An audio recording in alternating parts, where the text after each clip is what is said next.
words of our Divine Mother from the book Rays of Light, a compilation from volumes 14 and 15 from the collected works of our Divine Mother. Page 102, topic Greed. Greed for anything, says our Divine Mother. Greed for anything concerning physical consciousness, the so-called necessities and comfort of whatever nature.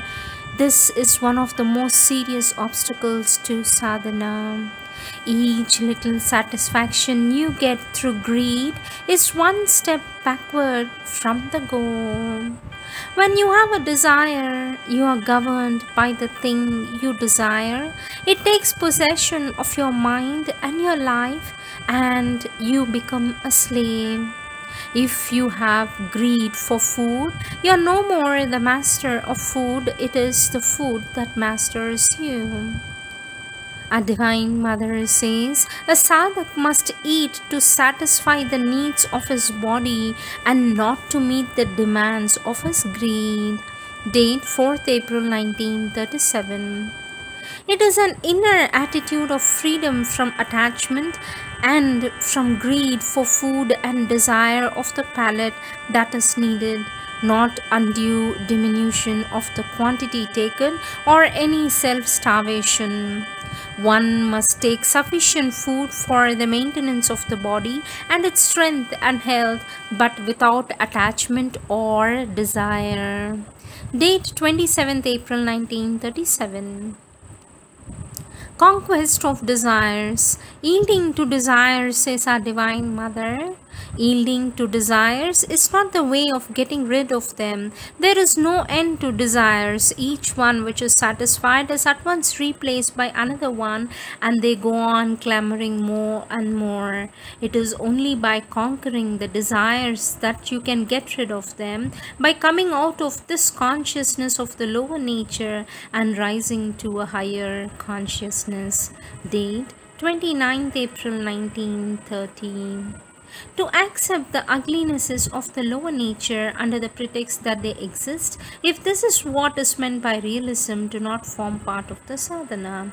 Our aim is not to accept these things and enjoy them, but to get rid of them and create a life of spiritual beauty and perfection. That cannot be done as long as we accept these ugliness. To be aware that they are there and to reject them, not to let them touch us, is one thing. To accept them and submit to them is quite another. Refuse to do anything, whatever, which leads you away from the divine.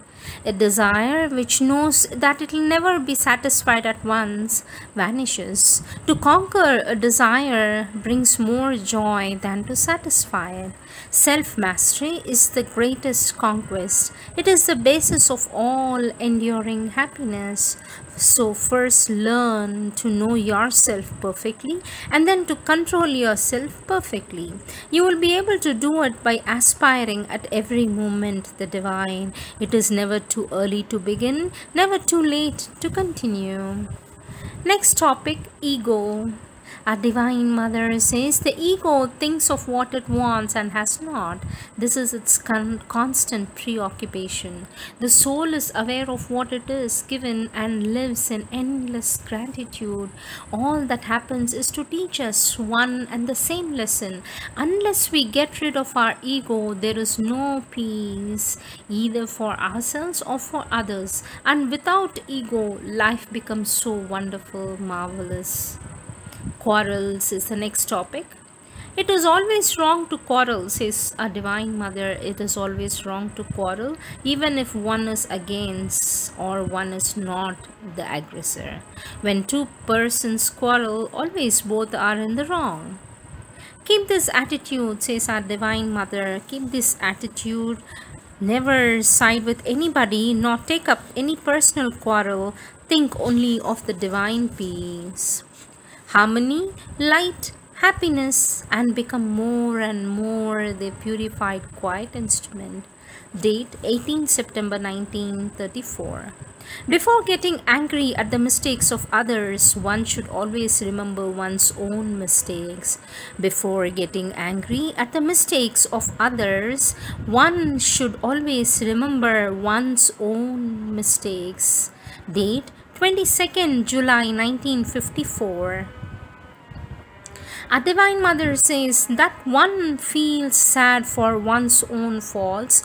This may, if necessary, be useful to strengthen one's resolution to correct them, but that one can be offended by another's bad conduct, this is truly nothing to do with the spiritual life and the services of the Divine. As for ill will, jealousy, quarrels, reproaches, one must sincerely be above all that and reply with a benevolent smile to the bitterest words, and unless one is absolutely sure of himself and his reactions, it would be better as a general rule to keep silent. Date 6 October 1960. To be above offense or insult makes one truly great. Next topic, narrowness and one-sidedness. Our Divine Mother says one of the chief obstacles to the establishment of a progressive harmony is our eagerness to prove to an opponent that he is wrong and that we are right. The whole trouble, says our Divine Mother says, the whole trouble comes from the fact that you cannot harmonize with someone unless he is in agreement with your own ideas and his opinion and way of doing things are in conformity with others.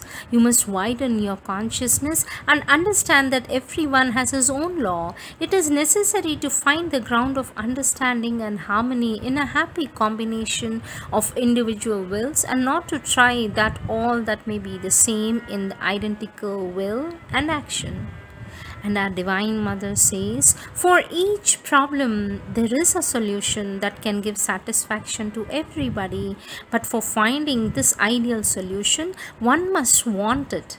One must want a solution. Instead of meeting the others with a will to enforce one's own preference, one should always think of finding out a solution. Enlarge your consciousness, aspire for the satisfaction of all. Date 28th August 1971. Judging others under the human relationship topic. Mother says, with our own perfection grows in us a generous understanding of others. Do not trouble yourself with what others do. Do not trouble yourself with what others do. I cannot repeat it to you too often. Do not judge. Do not criticize. Do not compare. This is not your lookout. Date 1957. You have no right to judge a man unless you are capable of doing what he does better than himself. Date 27th June 1964. Be severe to yourself before being severe to others.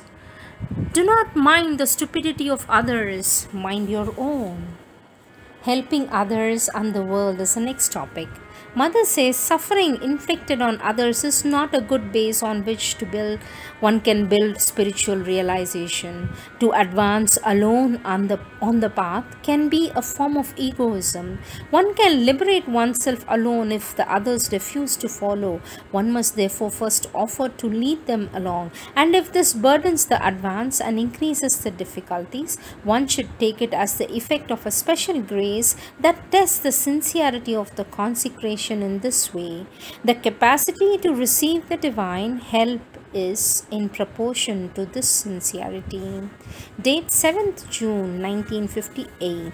To help others is the best way of helping oneself, for if you are sincere, you will soon discover that all the difficulties and failures, which are the signs, the sure signs of the same corresponding deficiency in you. Indeed, they prove that something in you is not perfect enough to be all-powerful. Next topic, opinion of others. Our Divine Mother says, "You're quite right in not allowing the moods and fancies of people to affect you. You must soar above all that is in the constant feeling of the Divine's presence, love, and protection. Do not let anything from outside approach and disturb you. What people think, do, or say is of little importance. The only thing that counts is your relation with the Divine." Date 30th April 1933. It is always regrettable when one is open to the influence of other person.